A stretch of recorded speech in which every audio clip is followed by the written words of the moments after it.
else here has had to remove themselves from social media. Just before Ramadan, I had someone who contacted me for just general conversation, asking me questions about mental health and how to support their mum. And then later they mentioned that one of my pictures was on someone else's account, and then they contacted that person, and then they later found out that that person had blocked them. It's not something that I would ever post. I'm very mindful of how I present myself, especially with the hijab. It was absolutely alarming to me.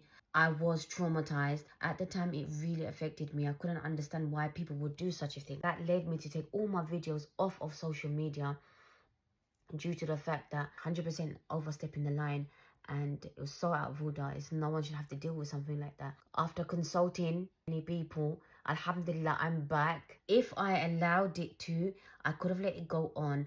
I could have allowed it to really affect me, because in the beginning it really did. And it's not something that no Muslim should have to deal with, something like this, when it's absolutely inappropriate, especially when they're trying to preserve the hijab. I could have allowed it to prolong and affect me, but I chose to put a stop to it, okay? I chose that.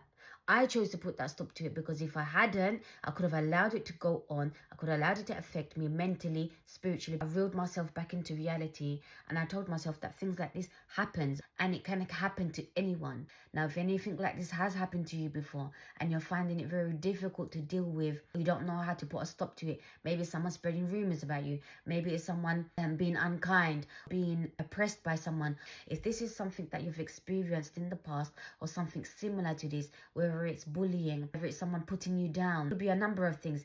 If this is something that you're struggling with and you don't know how to overcome it, and you've tried all these different methods, and no matter how much you try, it still keeps coming back, and you don't know how to get rid of it, inshallah, DM me and I will show you how to release it from your mind and from your body, so that you no longer have to repeat the cycle over and over again in feeling these traumatic experiences, because you don't have to feel it anymore.